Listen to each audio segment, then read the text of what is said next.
Hello everyone, कैसे हो सब दोस्तों। होली वगैरह सबने सेलिब्रेट कर ली होगी। अब दोबारा से फिर आप स्टडी पे लग जाए क्योंकि टाइम बहुत कम है। तो आज हम आपका डिस्कस करने वाले हैं एसएससी सीएचएसएल 2020 13 अप्रैल 2021 को हुआ था। तो इसमें काफी क्वेश्चन क्या है, वो थोड़े बेहतरीन क्वेश्चन है। और काफी बच्चे बोल रहे थे कि मतलब मैं बहुत तेज करवा रहा हूँ, तो आज कोशिश करेंगे बिल्कुल धीरे धीरे स्लो स्लो पढ़ने की। देखो, पहला क्वेश्चन है, ये कह रहा है how many isosceles triangle with integer side, यानी वैल्यू आपकी इंटीजर है, पॉइंटों में नहीं है। आइसोसेल्स मतलब समद्विबाहु, मतलब जिसकी दो भुजाएं बराबर हो, पॉसिबल है such that sum of the two of the sides it 16 centimetre. यानी देखो आइसोसेल्स है, अब इसकी दो भुजाएं आपकी बराबर है, दो भुजा बराबर होंगी भाई। मान लो मैं ले लेता हूं एक्स एक्स और वाई, भाई ये आपकी आइसोसेल्स है। अब कह रहा है दो भुजाओं का जोड़ आपका 16 है। अब ये नहीं कह रखा कि जो बराबर वाली है उसका 16 सम है, या फिर एक बराबर है, एक जो आपकी बराबर वाली में से एक और एक अनइक्वल है उसका जोड़ 16 है। तो यहाँ पे हम दोनों पॉसिबिलिटी लेके चलेंगे। भाई पहला है केस वन, पहला क्या पॉसिबिलिटी हो सकती है कि जो दोनों बराबर साइड हैं, यानी ये है, इनका जोड़ आपका 16 है। दूसरा केस क्या है कि जो आपका x और y है, इनका जोड़ आपका 16 है। दो ही पॉसिबिलिटी हो सकती है। अब देखो, यदि मैं बात करूंगा पहले केस की, तो आपको एक ट्रायंगल की प्रॉपर्टी पता है कि जब भी हमें दो साइड दे रखी होती है, जो तीसरी साइड है वो तीसरी साइड क्या होगी, मतलब उसकी रेंज क्या होगी, उनके डिफरेंस से तो ज्यादा होगी और सम से कम होगी। यानी पहले केस में जो आपका y है, वो आपकी दो साइड बराबर है, इनका जो अंतर होगा यानी 0, इससे तो बड़ी होगी, और इनका जो सम होगा यानी हमें दे रखा 16, इससे कम होगी। यानी यहाँ पे y आपकी वैल्यू लेगा 1 से 15। तो जो पॉसिबल वैल्यू y की है वो आपकी 15 है। अब मैं बात करूंगा केस टू की। केस टू देखो, केस टू क्या होगा, जब आपका साइड बराबर नहीं है। अब आपका x और y है, उनका जोड़ 16 है। देखो, अब यदि मैं यहाँ पे बात करूं, देखो पहले वाला केस था वो हमारा था y का मान आपका 2x के बीच में होगा, जो केस वन था। क्यों? क्योंकि जो साइड बराबर थी, x x x plus x 2x हो गया, उनका डिफरेंस 0 हो गया। अब यहाँ पे देखो, अब साइड बराबर नहीं है, तो यहाँ पे x की जगह, देखो यहाँ पे अब क्या है, x प्लस वाई है वो 16 है। अब मैं x की जगह 16 माइनस वाई रख सकता हूँ, यानी less than 2 into 16 minus y. अब 0 y, यानी 32 माइनस 2 y। वाई को यदि मैं इस साइड ले आऊं, तो y का मान है यानी 3y हो जाएगा, ये लेस देन 32। और जो y का यहाँ मान हो जाएगा वो आपका हो जाएगा ये 10 पॉइंट समथिंग आ जाएगा। यानी यहाँ पे जो y वैल्यू लेगा आपकी, वो लेगा 1 से 10 तक। लेकिन यहाँ पे देखो, 8 8 एक ऐसा अंक बीच में आएगा, भाई आपका 8 हो जाएगा, और वो भी दो सम बराबर हैं, तो यानी y और x बराबर हो जाएंगे, जो हम इस केस में हम पॉसिबल नहीं ले रहे हैं। और फिर पहले वाली कंडीशन हो जाएगी, यानी उस एक कंडीशन को घटा दो तो यहाँ पे 9 केस बन गए जो आपके बन सकते हैं। तो 15 और 9 24, ये आपका आंसर है। या फिर आप देखो वैल्यू एज्यूम भी कर सकते हो। भी देखो यहाँ पे आपको 15 पता लग गई। अब यहाँ पे देखो आप क्या क्या वैल्यू रख सकते हो, यानी x प्लस वाई 16 है, तो एक आ गया 15 आ गया। अब ऐसे करके दो आ गया 14 आ गया। अब ऐसे करके आप तीसरी वैल्यू लो। भाई तीसरी वैल्यू क्या हो सकती है, भाई इनके डिफरेंस से तो वो होगी और इनके सम से कम होगी, डिफरेंस से ज्यादा होगी। तो ऐसे करके आप वैल्यू निकाल सकते हो। ऐसे में क्या प्रॉब्लम होगी, आप अगर एक भी वैल्यू भूल गए तो आंसर आपका मैच नहीं होगा। नेक्स्ट है, देखो ये कह रहा है भाई आपको पाई चार्ट दे रखा है कोई। So distribution of money spend by Aditya credit card, ये कह रहा है भाई टोटल उसने 3,60,000 स्पेंड किया। अब combined spending through credit card और बैंक ए जमा सी, देखो टोटल इसने 3,60,000 रुपए खर्च किए हैं। यहाँ पे यदि मैं डिग्री की वैल्यू पता करूं, तो 360 डिग्री की वैल्यू इतनी दे रखी है, एक डिग्री की वैल्यू क्या होगी, 1000 होगी। और कह रहा है ए और सी, देखो सी ये है, ए ये है, ये हो गया 140 डिग्री। 140 की वैल्यू क्या होगी, 140 और 30, यानी 1,40,000। ये आपका आंसर है। नेक्स्ट है, ये कह रहा है भाई किसी एग्जाम में 180 नंबर का एग्जाम था, 75% दो नंबर है वो थ्योरी के थे, और रेस्ट यानी 25% आपके प्रोजेक्ट वर्क के थे। अब वीना है, उसने 60% थ्योरी में लेके आई। अब कह रहा है कितने प्रतिशत वो आपका प्रोजेक्ट में लेके आए, ताकि 62% है टोटल ट्राई। देखो ये आपका एलिगेशन का क्वेश्चन है, भाई यहाँ पे कुछ नंबर है, यहाँ पे कुछ नंबर है, सब्जेक्ट कितने भी हो सकते हैं, और यहाँ पे आपका टोटल आ गया। देखो भी कह रहा है यहाँ पे दो ही दे रखा आपको, ये थ्योरी है और ये आपका प्रोजेक्ट है।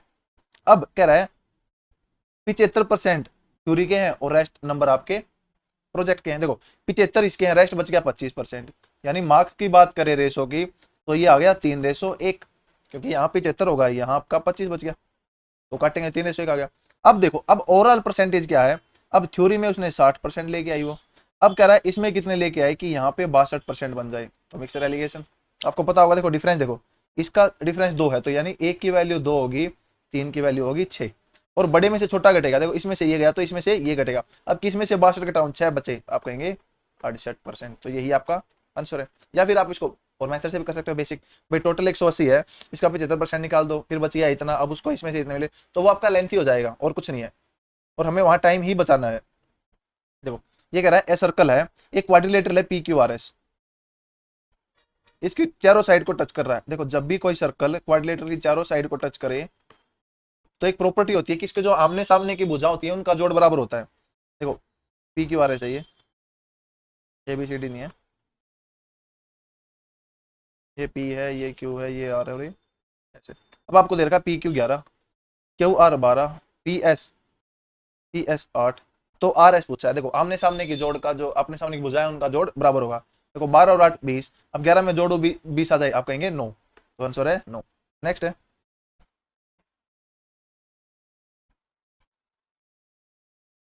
नेक्स्ट है 3√3 second theta plus 4 tan theta is equal to इतना, तो आपको कोस थीटा का मान निकालना है। देखो या तो थीटा का मान, आप देखो कोस थीटा है, थीटा का मान 30 45 या फिर कुछ हो सकता है। देखो कोस का मान है, यहाँ पे 3 पॉसिबल है। देखो यहाँ पे आपका कोस का मान हो सकता है 60, यहाँ पे हो सकता है 30, और यहाँ पे 45। कई बार एग्जामिनर ये दे देता है, आपको ध्यान रखना है कि यहाँ पे एक की वैल्यू देगा जो सेटिस्फाई, जैसे 1/4 दे दिया, यहाँ के 1/5 दे देता, यहाँ पे कुछ और दे देता, और 0 से 90 के बीच में आपको दे देता कि 0 से 90 के बीच में, या फिर वो वैल्यू माइनस में दे देता, तो आपको पता है 0 से 90 के बीच में पॉजिटिव होती है, तो वहां से आपको सेग्रीगेट करना था। अब यहाँ से आपको पता नहीं लग रहा है क्या वैल्यू हो सकती है, तो इसको सोल्व कर लो बेटर। देखो इसको उस साइड लेके जाओ, यानी 3√3 सीकेंड थीटा प्लस यहाँ पे कंपोनेंट लग रहा है इज इक्वल टू, देखो गुणा कर दो इसकी, यानी 6 tangent theta plus 2√3 second theta. अब इसको एक साइड कर लो, यानी 2 tangent theta is equal to, इसको इस साइड ले आओ, ये आ गया √3 ऑफ सेकेंड थीटा। देखो टेंजेंट थीटा आपका साइन बाय कोस होता है, और सीकेंड थीटा 1/cos, तो कोस से कर जाएगा, यहाँ पे साइन थीटा हो जाएगा √3/2, और साइन थीटा आपको पता है किस पे होता है, √3/2 60 डिग्री पे, यानी थीटा 60 डिग्री आ गया, और कोस 60 आपसे पूछा है, कोस 60 कितना होता है 1/2, ये आपका आंसर है। नेक्स्ट है, यानी वन लाइन का ही आंसर था अगर आप सोल्व करते तो। ये देखो ये कह रहा है पी क्यू आर एस 3 बिंदु है किस पर, वृत्त की सरकमफ्रेंस पर, सरकमफ्रेंस मतलब परिधि, भाई वृत्त है एक, उसकी परिधि पर 3 बिंदु पी क्यू आर है। भाई क्यू आर है वो व्यास है। देखो कई बोलते हैं कि हिंदी में करवाओ, देखो एक्चुअली क्या मैं हिंदी में ही बोलता हूँ भाई। देखो पी क्यू आर है, 3 बिंदु है वृत्त की सरकमफ्रेंस पर, सरकमफ्रेंस होता है परिधि पर, such that Q R is diameter, Q R एक व्यास है, और पी क्यू पी आर के बराबर है, यहाँ बिंदु पी है, पी क्यू पी आर के बराबर है। देखो ये वाला इसके बराबर, आपको पता है कि व्यास है वो व्यास वृत्त पर कितने डिग्री का कोण बनाएगा, 90 डिग्री का। अब आपको दे रखा है रेडियस 7 है, देखो रेडियस 7 होगी तो क्यू आर आपका व्यास है, यानी ये 14 हो जाएगा।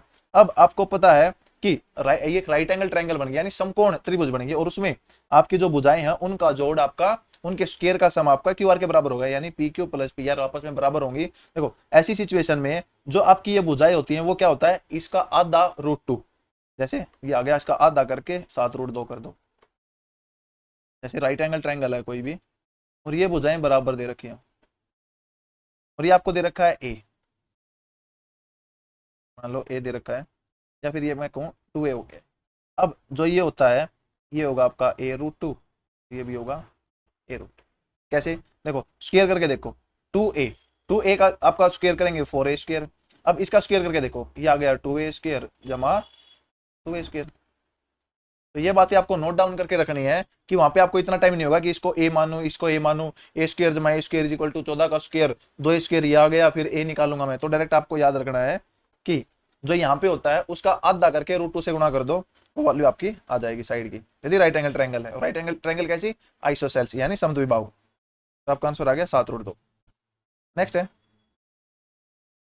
देखो ये कह रहा है एक आदमी है वो 400 ऑरेंज खरीदता है 2000 के, अब कितने ऑरेंज बेचे 260 रुपए के ताकि उसको 30% लाभ हो। देखो ये कैसे सोल्व करना है, ये देखो यहाँ पे भाई उसने 400 ऑरेंज खरीदे हैं 2000 के, ये 2000 रुपए, अब कह रहा है कितने ऑरेंज बेचे भाई उसको 30% का लाभ हो। मुझे ये बताओ भाई ये 400 है, 400 ही यदि वो बेचने लग जाए 30% लाभ पे तो कितने रुपए के बेचेगा? आप कहेंगे वो बेचेगा 130/100, इतने रुपए के बेचेगा, यानी ये सेलिंग प्राइस आ गया। देखो अभी इसको काट दो, यानी जो आपका 400 ऑरेंज है उनका सेलिंग प्राइस कितना आ गया? आप कहेंगे ये आ गया 20 × 130। या आप काटो या ना काटो कोई फर्क नहीं पड़ेगा, बाद में काट लेंगे। भाई 400 है, इनका सेलिंग प्राइस आ गया 20 × 130, लेकिन इतने रुपए, लेकिन आपको कह रहा है कि 260 रुपए के कितने खरीदे जाएंगे, यानी इतने रुपए का जब सेलिंग प्राइस है तो 400 खरीद रहे हैं। तो बात करें यदि मैं एक की, तो इसको यहां ले आओ, 400/20 × 130, और कह रहा है अब 260, तो यानी 260 रुपए के कितने खरीदेगा जब लाभ आपका 30% हो, तो गुणा 200, आ गया आंसर। 130 × 260 और 20 पे आपका आ गया 20, और 20 दूनी 40, ये आपका आंसर। नेक्स्ट है, यानी जो आपको स्टार्टिंग में दे रखा है उसी में प्रॉफिट निकाल लो, बाद में फिर अमाउंट पूछे। देखो ये क्वेश्चन दो टाइप से पूछता है, पहले पूछता है कि भाई 260 रुपए के कितने बेचे 25% लाभ पर, दूसरा पूछेगा कि कितने ऑरेंज बेचे इतने लाभ पर। एक तो रुपए पूछेगा, एक कितने ऑरेंज बेचे, तब आप यहां से निकाल लेते। नेक्स्ट है, ये कह रहा है सम ऑफ मनी अमाउंट टू इतना इन 2 साल एंड 3 साल कंपाउंड इंटरेस्ट पे, यानी एक आपका जो प्रिंसिपल मूलधन था वो 2 साल में अमाउंट हो रहा है, यानी प्रिंसिपल प्लस आपका ब्याज।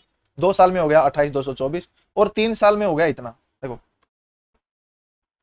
2 ईयर में हो रहा है आपका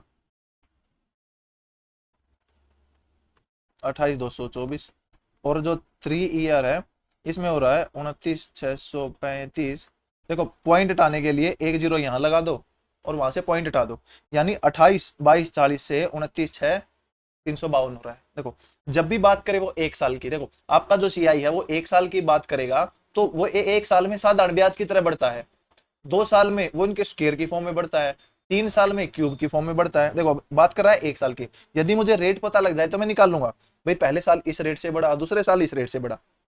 देखो ये वैल्यू आपको दे रखी है थोड़ी ऐसे, मतलब एकदम से नहीं कटने वाली, अदरवाइज इसका बहुत शॉर्ट मेथड होता है। तो मैं आपको दूसरा मेथड बता देता हूँ, क्या है, पहले रेट निकाल लो। देखो रेट निकालेंगे तो इसमें से घटाओ, 2, 1, 1, 4 और 1, यानी ये वाला आ गया आपको 14,112। जब आपने ये देखा कि ये इसका आधा है, यानी इसका आधा नहीं है, आधा का भी मतलब इसका 10% लेंगे, उसका आधा है यानी 5%। कैसे? देखो यदि मैं एक जीरो घटा दूं यहां से, इसका 10% आ गया, और फिर इसको आधा कर दूं तो इसका 5% हो गया।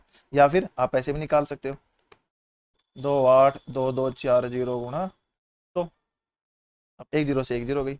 अब देखो ये आ गया आपका 2 पे गया और ये 5 पे गया। या फिर आप यहां से भी ऑब्जर्व कर सकते हो कि इसका आधा है, जब आधा है तो यानी एक साल में आपका ब्याज 5% बढ़ा है, 5% होता है 1/20, यानी आपकी कोई प्रिंसिपल 20 था वो एक साल में 21 हो गया, और 2 साल की बात करें तो आपका स्क्वायर की फॉर्म में बढ़ता है, मैंने बताया, तो यहाँ 400 हो जाएगा, तो यहाँ 441 हो जाएगा। अब यहाँ पे देखो ये 28,224 है, वो 2 साल में हो रहा है, ये क्या आपका प्रिंसिपल प्लस ब्याज, यानी हम कह सकते हैं भाई 28,224 है, ये किसकी वैल्यू है? 441 की, और आपको निकालनी है 400 की। देखो अब ये देखो यहाँ पे इसमें हम डिजिट सम का यूज नहीं कर सकते, क्यों क्यों नहीं कर सकते? क्योंकि नीचे 9 हो रहा है। देखो अब इसको काट दो, कितने पे कटेगा ये? देखो इसको काटने के लिए 441 को आप लिख लो 21 × 21, या फिर आप डायरेक्ट 441 से काट सकते हो तो और भी बेटर है। देखो पहले 21 से काट के देख लो, तो 21 एकम 21 आपका बच गया 72, 21 या 63, उसके बाद बच गया आपका 8 और 82, 21 या फिर 63, फिर आपका बच गया 84 और 21 चौक 84। अब इसको काट दे 21 पे, 21 का 126 और 21 चौक 84। अब 64 चौके देखो, 0 0, 4 चौके 16 और 6 चौका 24 और 1 25, 25 है, ये आपका आंसर है। देखो ये सब डिपेंड कर रहा है आपकी कैलकुलेशन वहां पे कितनी फास्ट है। नेक्स्ट है, ये दे रखा है k-3/k = 5, तो इसका मान बताओ। देखो इसका यदि मैं स्क्वायर करूंगा तो इसका डायरेक्ट मान हो जाएगा भाई, इसका स्क्वायर देखो माइनस से तो प्लस आ जाता है, प्लस 2 × 3, यानी 5 का स्क्वायर 25 प्लस 6 31। क्यों? क्योंकि देखो इसका जब मैंने स्क्वायर किया k-3/k का स्क्वायर, तो ये आपका हो गया k² जमा 9/k² माइनस 2 × k × 3/k, इससे ये गया।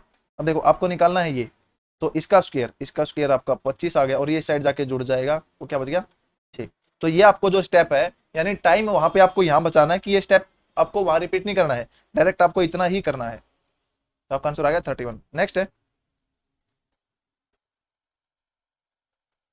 देखो ये पाई चार्ट है, कह रहा है difference between central angle of the sector corresponding to section A and F, यानी इनके बीच में, यानी आपको देखो ये ऐसे दे रखा है, वो कंफ्यूज करने के लिए दे रखा है, कोई मतलब नहीं है इसका। आपको सेंट्रल एंगल बताना है ए और एफ में, ये आपको प्रतिशत की फॉर्म में दे रखा है, और आपको पता होगा जब सेंट्रल एंगल पूरा जो एंगल है वो कितने का होता है, 360 डिग्री का, और यहाँ परसेंटेज में पूरा 100% है, यानी जो आपका 100% है वो रिप्रेजेंट करता है 360 डिग्री को। ए कितना करेगा, बटे 100। और आपको बताना है डिफरेंस किस किस के बीच में, ए और एफ के बीच में, ये डिफरेंस है आपका 8 का, तो 8 किसको रिप्रेजेंट करेगा, देखो इसे ए कर लो, गुणा कर दो, 8 6 48, 4 और 8 24 और 4 28, यानी पॉइंट लगा दो 28.8 डिग्री, ये आपका आंसर है, ये आपका आंसर है। नेक्स्ट है, ये कह रहा है एक मर्चेंट है वो अनाउंस करता है भाई 25% discount on the pair of on the price of A shirt, यानी आप एक शर्ट खरीदोगे तो आपको 25% छूट मिलेगी। अब कह रहा है एक आदमी को टोटल 875 रुपए का डिस्काउंट चाहिए है, और हर एक शर्ट का प्राइस 250 है। देखो जो एक शर्ट है वो 250 रुपए की है, और कह रहा है डिस्काउंट 25% मिल रहा है, यानी डिस्काउंट 25% का मतलब होता है 1/4। भाई एक शर्ट पे इसका इतना डिस्काउंट है, तो 875 का डिस्काउंट के लिए कितनी शर्ट लेनी पड़ेगी, तो इसको इसको डिवाइड कर दो इससे। भाई एक रुपए, एक वस्तु 2 रुपए की है, तो 10 रुपए की कितनी आएंगी, 5 आएंगी, ऐसे 10 से 2 को डिवाइड कर दो। भाई देखो एक पे इतना डिस्काउंट है, और 875 का कितनी शर्टों में डिस्काउंट होगा, तो 875 बटे 250, 4 आपका ऊपर चला जाएगा। आप देखो 125 पे काट दो, 125 दूनी और 125 सत्ते 875, और 2 दूनी 4 और 7 दूनी, तो ये आपका आंसर। नेक्स्ट है, नेक्स्ट कह रहा है सोल्व द फॉलोइंग इक्वेशन, यानी आपको ये इक्वेशन सोल्व करनी है। देखो पहला मेथड जो आपका लॉन्ग मेथड है वो है भाई कोस को साइन की फॉर्म में बदल लो, फिर क्वाड्रेटिक इक्वेशन बन जाएगी, उसको सोल्व कर लो। लेकिन ऐसा नहीं करना है हमें वहां, क्योंकि आपको दे रखा है रूट में दे रखा है, तो क्वाड्रेटिक इक्वेशन आपका टाइम टेकिंग है। दूसरी वैल्यू क्या है, यदि आप ऑब्जर्व कर पा रहे हो तो यहाँ पे √3 आया हुआ है, और थीटा आपको बताना है यहाँ पे कोस और साइन, और कोस और साइन में √3 आपका आता है 30 और 60 डिग्री पे, तो यानी आपका आंसर या तो 30 है या फिर 60। अब आपको एक ऑप्शन कोई भी उठा लो, भाई वो सेटिस्फाई नहीं कर रहा तो दूसरा सेटिस्फाई करेगा, ना 15 हो सकता ना 45 हो सकता। देखो 30 और 60 है, इसमें से कोई भी वैल्यू है, मान लो आप 30 रख के एक बार देखोगे, देखो मुझे नहीं पता 30 या 60, मैंने 30 रख दी, यानी 2 इंटू कोस स्क्र 30, आपका कोस 30 होता है √3/2, यानी ये आ गया 3/4, plus 4 plus √3 into sine 30, sine 30 1/2। अब मुझे ये बताओ, यानी इतने स्टेप में मुझे पता लग गया भाई यहाँ पे इनका जोड़ कभी भी 2 इंटू 1 प्लस √3 नहीं हो सकता, यहाँ पे 2 आ गया, जब जोड़ेंगे इनको यानी इनका जोड़ ये आ गया आपका 7 प्लस √3/2, कभी भी ये नहीं हो सकता। तो इसको इग्नोर करके डायरेक्ट आंसर लगाओ 60 और आगे बढ़ो। जैसे या फिर आपको पहला ही ऑप्शन मान लो, कहीं क्या है रिवर्स में चलते हैं, रिवर्स गियर में पहले ही 60 उठा लिया, देखो 60 उठा लिया यहाँ पे, या फिर यहाँ से ऑब्जर्व लगा सकते हो आप कि भाई यहाँ पे 2 इंटू 1 प्लस √3 है। अब यहाँ पे 2 इंटू 1 प्लस √3 लाने के लिए यानी 1 कुछ कॉमन लेना पड़ेगा, और कॉमन यदि मैं यहाँ पे रूट साइन 60 क्या होता है आपका √3/2, यानी यहाँ पे 3 बन जाएगा और यहाँ पे कर सके कुछ बन जाएगा, तो यानी 3 बन गया, और ये वैल्यू कहीं ना कहीं इसमें जुड़ के आपका कुछ कॉमन निकाल सकती है। अदरवाइज तो यहाँ 4 4 तो आपका बाहर निकल नहीं सकता, कुछ भी ले लो यहाँ पे, साइन की वैल्यू कट के एक तो होगा नहीं, क्योंकि साइन थीटा है ना कि साइन स्क्वायर थीटा, स्क्वायर होता तो मान भी लेते। देखो थीटा मैंने 60 रख दिया, तो 2 into cos square 60, cos square 60 होता है आपका 1/4, प्लस 4 प्लस √3 इंटू, तो इसमें ज्यादा टाइम नहीं लगेगा, आप जाते यदि वैल्यू रखोगे तो, यानी साइन 60, आपका साइन 60 होता है √3/2, यानी यहाँ आ गया 1/2, प्लस यहाँ पे आपका आ गया देखो, यानी ये आ गया 4√3 प्लस 3/2, यानी इनको जोड़ो तो आ गया ये 4 प्लस 4√3/2, यानी 4 कॉमन ले लिया, तो 1 प्लस √3/2, तो 2 से ये गया 2 इंटू 1 प्लस √3। देखो आपको यही प्रूव करना था कि भाई क्योंकि ये माइनस तभी हो सकता है जब इनका जोड़ 2 इंटू 1 प्लस √3 हो, और ये आ गया तो ये कट गया, थीटा का मान क्या आपका 60 डिग्री।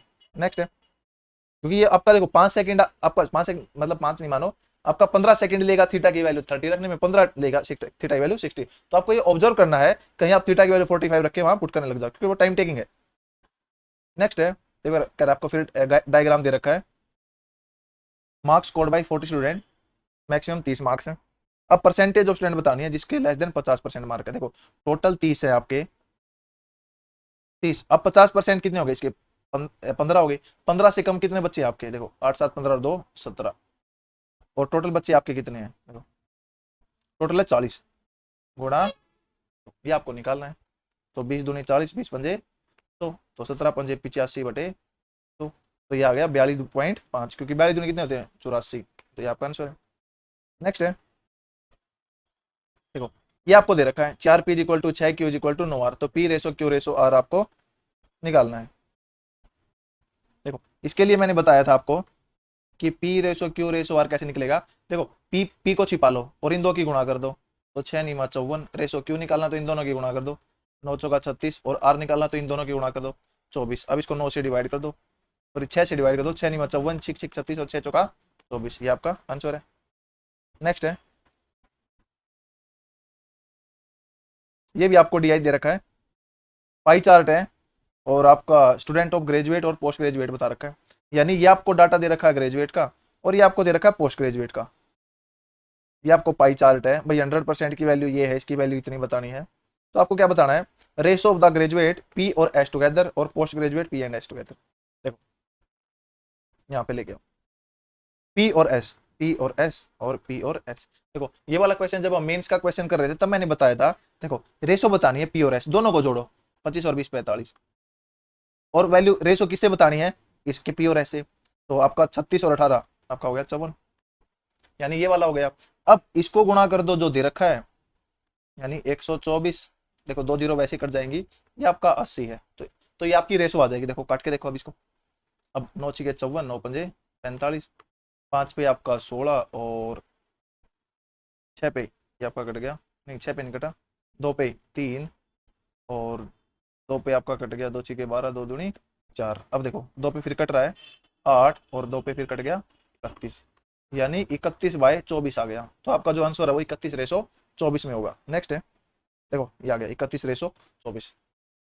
नेक्स्ट कह रहा है, ये कह रहा है एक आदमी ए से बी तक गया। देखो 2 बजे गया, स्पीड थी 4.5, वहां पे रुका है बी 1.5 घंटे के लिए और वापस लौट आया किस स्पीड से? 6 की स्पीड से। और 7 बजे आ गया, तो डिस्टेंस बताओ। देखो आपको पता है कि जो ए और बी है उनके बीच में दूरी बराबर है, तो जो दूरी होती है वो होती है चाल गुणा समय। जब दूरी बराबर होती है, जो आपकी चाल है वो किसके प्रोपोर्शन होगी? टाइम के उल्टे के, यानी स्पीड है वो प्रोपोर्शनल हो जाएगी 1/टाइम के। यानी मैं टाइम को उल्टा कर दूंगा तो आपका स्पीड का रेशो आ जाएगा, या स्पीड को उल्टा करूंगा तो टाइम का रेशो आ जाएगा। यहाँ पे देखो भाई वो गया था 4.5 की स्पीड से, आया है 6 की स्पीड से, यानी इनकी रेशो की बात करें, पॉइंट यदि मैं हटा के बात करूं, देखो 4.5 और 6 थे, ये थे इनकी स्पीड की रेशो। अब यदि मैं इनको काटूंगा 45 और 60 हो गया, तो यानी 3:4 था। यदि टाइम की रेशो की बात करेगा तो वो 4:3 हो जाएगा।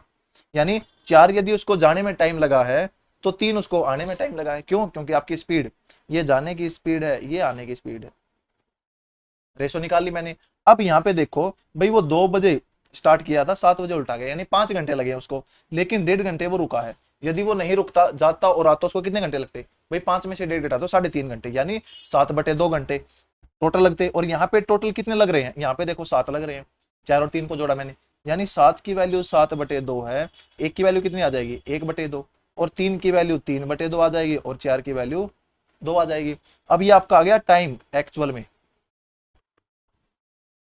अब देखो स्पीड है हमारे पास, तो इसको या तो इससे गुणा कर दो या फिर इसको इससे गुणा कर दो, आंसर आ जाएगा। डिस्टेंस का, डिस्टेंस था स्पीड इंटू टाइम। देखो 4.5 इंटू 2 आपका 9 आ गया, या फिर 6 इंटू 3/2, तो 2 तिया 6, 3 तिया 9, यानी आपकी जो डिस्टेंस है वो है 9 किलोमीटर। ये आपका क्वेश्चन दूसरा कैसे पूछता है?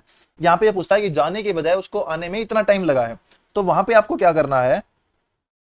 देखो वहां पे आपको करना है कि यहाँ इनका डिफरेंस लेना है, या फिर आपको ये देखो एक डायरेक्ट फॉर्मूला भी होता है, वो देखो वो क्या है, वो होता है D is equal to S1 into S2 upon S1 plus S2 into time, जो टोटल टाइम कितना लिया है। देखो यहाँ पे S1 आपका 4.5 इंटू S2 आपका है 6 बटे S1 प्लस S2 यानी 10.5 इंटू जो टोटल टाइम इसने लिया है। देखो टोटल टाइम लिया है इसने 3.5, तो ये हो गया।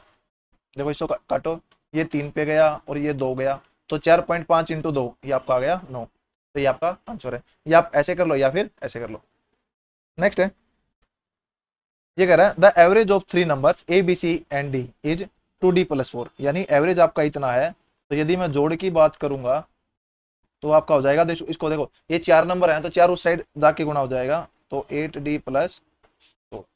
अब कह रहा है average of A plus B, यानी ए प्लस बी का एवरेज 8 है तो जोड़ 16 हो गया, बी प्लस सी का 5 है तो 10 हो गया, और सी प्लस ए का 4 है तो 8 हो गया। और ई है वो आपका है a+d+1। तो एवरेज बताना है आपको डी प्लस ई का, यानी मुझे डी और ई का मान निकालना है। यहाँ पे देखो a+b+c+d, यानी पहली इक्वेशन और तीसरी इक्वेशन, c+d है ये, ए बी बी सी और सी डी। देखो a+b 16 है, c+d 8 है, तो पहली इक्वेशन में रखूंगा, यानी 24 इज इक्वल टू 8d-16। तो यहाँ पे 8 आ गया, 8 is equal to 8d, D आ गया 1। देखो d 1 आ गया। अब आप निकालो, यहाँ पे है a, यानी e निकालने के लिए मुझे a निकालना पड़ेगा। अब देखो इसकी बात करूं मैं, तो आपका आ गया a+b 16 है और c+d 8 है, यानी देखो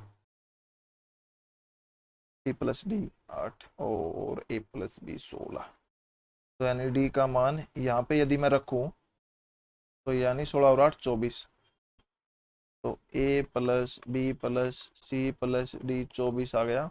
अब यहाँ से हमें चाहिए है d, और हमें दे रखा है b+c। देखो a जमा b+c यहाँ से दे रखा है 10, प्लस d का मान 1 आ गया इज इक्वल टू 24, तो a+11 इज इक्वल टू 24, और a का मान आ गया 13। तो यहाँ पे e का मान निकाल लो। देखो 13 प्लस, यानी a+d+1 है, तो e आ गया 13 प्लस आपका d1 है और ये भी 1 है, यानी e आ गया आपका 15। तो आपको बताना है एवरेज किसका, d और e का। d कितना है 1 और e है 15, तो 15 + 1 16/2 8, ये आपका आंसर है। यानी जो जो क्वेश्चन मैं आपको दे रखा है वो फॉलो करना है आपको। नेक्स्ट है, कह रहा है परिमाप और एरिया। एक रेक्टेंगल है, रेक्टेंगल होती है आपकी आयत, यानी इसकी लंबाई l है, चौड़ाई b है। अब इसका जो परिमाप है वो क्या होगा, 2 × l + b, यानी 2 गुना लंबाई जमा चौड़ाई, वो आपको 42 दे रखा है। और इसका क्षेत्रफल यानी l × b, वो आपका 108 दे रखा है। अब लेंथ ऑफ द डायगोनल, यानी the length of the diagonal is, यानी देखो डायगोनल होता है आपका ये बड़ा, तो ये होगा आपका l² जमा b², यानी आपको जो डायगोनल है इसका, यानी विकर्ण, उसकी लेंथ बतानी है। देखो यानी l+b आपका आ गया 21। यहाँ पे आपके पास दो ऑप्शन है। पहला, आप कोई वैल्यू सोचो भाई जिसका जोड़ 21 हो और आपका जो गुणा है वो 108 हो। तो देखो कोई भी दो नंबर सोच के देखो, भैया 15 और 6 नहीं होगा, 90 होते हैं, तो और थोड़ा कम चलो। देखो 12 और 9 यदि मैं लूँ तो 12 निमा 108 होते हैं और 12 और 9 21 होते हैं, यानी लंबाई 12 है और चौड़ाई 9 है। और आपको एक ट्रिपलेट भी पता होगा, देखो ये और कुछ नहीं होगा, ये आपको 90 डिग्री है, ये आपको 12 है, ये 9 है, तो ट्रिपलेट में आपको पता है 12 9 और एक 15 का पेयर होता है, तो यानी ये आ गया 15। पहला मेथड तो ये है। दूसरा मेथड, देखो दूसरा मेथड क्या है, आपको पता है भाई l+b, इसका यदि मैं स्क्वायर करूंगा तो वो होगा l² जमा b² जमा 2 × lb। अब मुझे चाहिए है ये, तो यानी l+b 21 है, 21 का स्क्वायर आपका 441 होता है।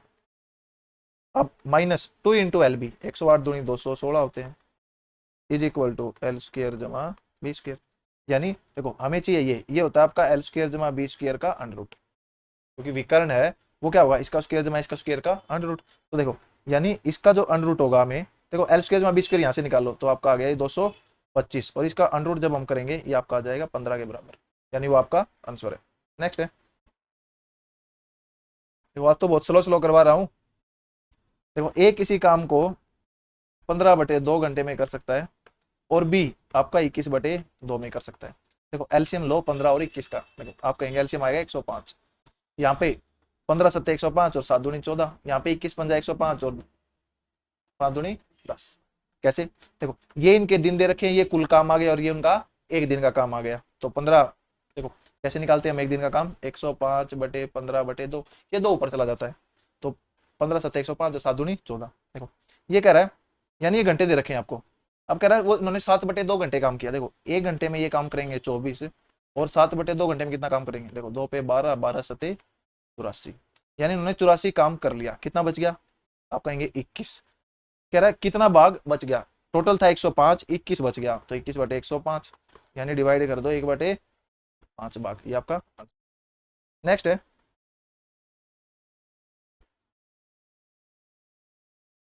देखो ये आपको सोल्व करना है, यानी ये दे रखा है आपको 12.5 प्लस, देखो इसको सोल्व करेंगे, ऑफ है तो 7×8 = 56, यानी 8 चौका 32, 32 में से 12 गए 20 बटे 207/23 गुणा 4.5 माइनस 64/3 गुणा, देखो ये वाला है एलसीएम आ गया आपका 8, तो 4 दूनी 8 जमा 1 यानी 3/8। देखो अब 23 पे ये गया, 23 निमा होते हैं, तो 12.5 और 20 आपका आ गया 32.5। और यहाँ पे देखो, देखो 9×5 = 45, 4 9 चौका 36 और 4 40, यानी 40.5 माइनस 3 से 3 गया, और ये 8 8, यानी 32.5/40.5 में से 8 गया, आपका बच गया 32.5। इसको काट दो, आंसर आ गया। नेक्स्ट है, ये कह रहा है BC of A triangle ABC, यानी एक ट्रायंगल, एक त्रिभुज एबीसी है, उसकी भुजा बीसी को आगे बढ़ाया गया बिंदु डी तक, सच दैट एसीडी, यानी ये वाला जो एंगल है वो 117 डिग्री है। अब एबीसी है वो 5/8 है बीएसी का, यानी देखो एबीसी 5/8 है बीएसी का, यानी इसको नीचे ले आओ बीएसी, यानी एबीसी रेशो बीएसी 5/8 है, तो यानी ये 5 है तो ये 8 है। और आपको पता होगा कि एक ट्रायंगल की एक भुजा को आगे बढ़ाएंगे तो जो आपको वो एंगल होगा, जो एंगल बनाएंगे, यानी देखो इसकी भुजा को आगे बढ़ाया तो जो ये एंगल बाह्य बनेगा वो आंतरिक दोनों के जोड़ के बराबर होगा, यानी ये 5/8 है, तो यहाँ 13 की वैल्यू 117 है, एक की वैल्यू कितनी हो जाएगी 9, इनको 5x मान लो 8x मान लो, तो 5 की वैल्यू 45 हो जाएगी और 8 की वैल्यू 72 डिग्री हो जाएगी। तो हमें पूछा था एंगल बी। नेक्स्ट है, ये कह रहा है नंबर आपको दे रखा है 5 8 3 P 2 3 1 0 Q 2, ये कह रहा है नंबर डिविजिबल बाई 11। 11 से कोई संख्या कब डिविजिबल होती है, जब इसके इवन प्लेसेस और ओड प्लेसेस पे जो अंक है उनका डिफरेंस आपका 0, 11 या 11 का मल्टीपल हो। देखो जोड़ के देखो, 2 और 3 5 प्लस P प्लस 8, यानी 13 प्लस P आ गया, और Q प्लस 1 प्लस 2 3 और 3 6 और 5 11, यानी आ गया 11 प्लस Q। अब देखो क्योंकि हमें दे रखा है P ग्रेटर देन Q है, तो यानी इसमें से ये घटेगा, तो यानी देखो इसमें से ये घटेगा, तो P माइनस Q प्लस 2 आपका बच गया। अब ये 11 से कब डिविजिबल होगा, जब ये या तो 0 होगा या 11 होगा या 11 का मल्टीपल होगा। यहाँ पे ये देखो भाई P और Q आपका सिंगल डिजिट है, तो इसका मैक्सिमम मान 11 ही हो सकता है, यानी जो आपका ये डिफरेंस है ये 11 ही आ सकता है। क्यों, क्योंकि यदि 11 का मल्टीपल दूसरा 22 होता है, तो 22 बनाने के लिए तो आपका P है उसमें से Q घटा के 2 जुड़ेगा, तो यानी ये दोनों एटलीस्ट 20 होना चाहिए। तो दोनों दो संख्याओं का डिफरेंस 20 कब होगा आपका, तभी हो सकता है जब वो आपका एक डिजिट ना रहे, मतलब 2 डिजिट हो। यहाँ पे ये भी देखो भाई P minus Q plus 2 is equal to, देखो ये जब 0 बनेगा, ये 0 पॉसिबल हो ही नहीं सकता। क्यों नहीं हो सकता, ये देखो P ग्रेटर देन Q है, यानी एक बड़ी संख्या में से छोटी संख्या घटाऊंगा वो कभी भी 0 नहीं हो सकती, वो एक ही कंडीशन में हो सकती है जब वो बराबर हो, तो बराबर ये है नहीं। दूसरी कंडीशन क्या है 11 वाली, भैया 11 हो जाए, 11 होने के लिए इन दोनों का जोड़ आप, यानी P माइनस Q है वो 11 होना चाहिए, तभी आपका ये 11 होगा, यानी ये आपका 9 होना चाहिए P माइनस Q आपका। देखो और यहाँ पे देखो P और Q आपका सिंगल डिजिट नंबर है, यानी P का मान है वो 0 से 9 तक ही हो सकता है, सिंगल डिजिट नंबर है। देखो और इसको 9 बनाने के लिए एक ही पॉसिबिलिटी, देखो इसको मैं 10 ले नहीं सकता, 10 ले लूं इसको 0 ले लूं, क्योंकि 10 की पॉसिबिलिटी है नहीं, एक डिजिट है, तो मैक्सिमम एक डिजिट बनाने के लिए P को 9 लेना पड़ेगा और Q को 0, तभी पॉसिबल है कि भाई दो संख्याओं का अंतर 9 आए, जब हम एक को 9 ले लें एक को 0 ले लें, तो यानी यहाँ पे P का मान 9 हो सकता है और Q का मान 0, एक ही पॉसिबिलिटी है, तभी आपका 9 माइनस 0 आपका हो जाएगा 9 प्लस 2 11, तभी आपका 11 से डिविजिबल है। तो आपको P का मान 9 आ गया और Q का 0, और आपको पूछा है P इंटू Q, तो 0 को किसी संख्या से गुणा करेंगे तो आपका 0 ही देगी। नेक्स्ट है, देखो ये कह रहा है x की 3 जमा y की 3 इतना है, x प्लस y इतना है, तो x की 4 जमा y की 4 बताओ, यानी x की 4 जमा y की 4, देखो ये होता है आपका एक्स स्क्र जमा वाई स्क्र का स्क्र कर दो, एक्स की 4 जमा वाई की 4 जमा 2 एक्स स्क्र वाई स्क्र, तो इसमें से 2 एक्स स्क्र वाई स्क्र घटा दो। पहला मेथड तो ये है जो हमें फॉलो नहीं करना है, हमें क्या है देखो आइडिया लगाओ रफली सा। भाई दो संख्याएं क्या है जिनका क्यूब आपका 468 है और जोड़ आपका 12 है। देखो 6 यदि मैं लेके चलूं भाई, 6 और 6 12 है मान लो, 216 और 216 आपका कितना होगा, 432 होगा।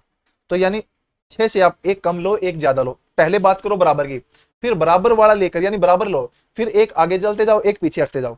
तो यानी 7 और 5 है, देखो 7 का क्यूब 343 होता है, 5 का 125 होता है, जोड़ेंगे तो आपका 468 हो गया, और 7 और 5 12 भी होते हैं। यानी आपका जो वैल्यू है वो 7 और 5 है। तो डायरेक्ट इसमें रख दो, क्योंकि इससे आपका टाइम लगेगा। देखो आप क्यूब का फॉर्मूला सोल्व करोगे, पहले आपको एक्स वाई निकालना पड़ेगा, फिर X square plus Y square निकालना पड़ेगा, वो टाइम टेकिंग है। तो सबसे पहले बेटर है आप यहाँ पे सोचो, क्योंकि बेसिक से आप निकाल लोगे। तो देखो 7 की 4 यानी 49 का स्क्र वो होता है 2401, और 5 की 4 यानी 625, तो 62030 आपका आंसर। या फिर आप देखो कैसे निकालते हैं, जब बेसिक से करते हैं तो आपको पता है X cube plus Y cube क्या होता है, ये होता है X plus Y X square plus Y square minus X Y. यहाँ से देखो मुझे x प्लस वाई पता है, x माइनस वाई नहीं पता है। एक और फॉर्मूला होता है, वो क्या होता है, वो होता है X plus Y square minus 3xy, ये भी होता है।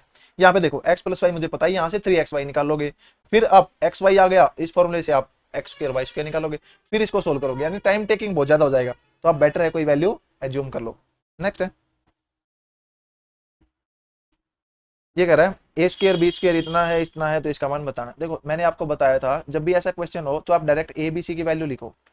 ए की डायरेक्ट वैल्यू होगी -1/2 इंटू कोफिशियंट ऑफ ए, इसको इस साइड लेके आएंगे जब, तो आपका ये आ जाएगा 8 दूनी 16 ए माइनस का, तो कोफिशियंट आपका माइनस का 16 हो जाएगा, और ए स्क्र का कोफिशियंट है। बी का जो मान होगा डायरेक्ट वो होगा -1/2 into coefficient of B. Coefficient of B देखो, बी जब इस साइड आएगा तो इसका कोफिशियंट -10 हो जाएगा, बट एक बी स्क्र का कोफिशियंट एक है ही। सी देखो, सी 9 दूनी 18 जब इस साइड आएगा प्लस का हो जाएगा, तो -1/2 इंटू 18। देखो इससे ये गया, ये आपका 8 आ गया, ये आपका 5 आ गया, और ये आपका आ गया -9। अब इसमें रखो, देखो ये आ गया 32 प्लस 40 और माइनस माइनस प्लस हो के 9 हो जाएगा, अंडर रूट। तो 40 और 32 72, 72 9 81 का अंडर रूट, ये आपका आ गया 9, ये आपका आंसर है। नेक्स्ट है,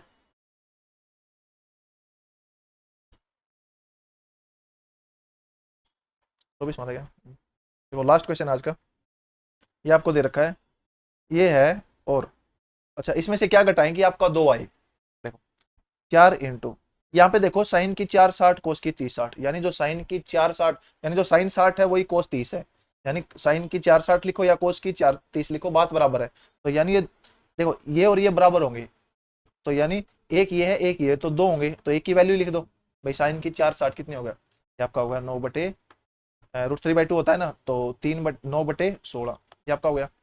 माइनस देखो ten square 45 minus cot square 30, ten square 45 एक होता है, और कोट स्क्र 30 आपका 3 होगा, प्लस कोट स्क्र 45 होगा 1/2, minus cosecant square 45, cosecant square 45 आपका हो गया 2, प्लस सीकेंट स्क्र 60, यानी सीकेंट 60, देखो सीकेंट 60 आपका हो गया 2, और इसका स्क्र करेंगे, ये आ गया 4। अब यहाँ पे देखो 8 दूनी 16,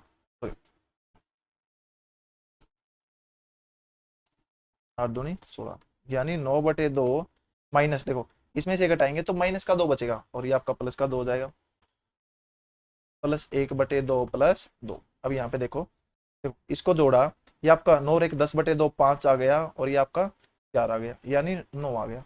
अब 9 में से मैं क्या घटाऊं, 2 मिले तो आप कहेंगे 7 घटा दो, तो वो संख्या है 7।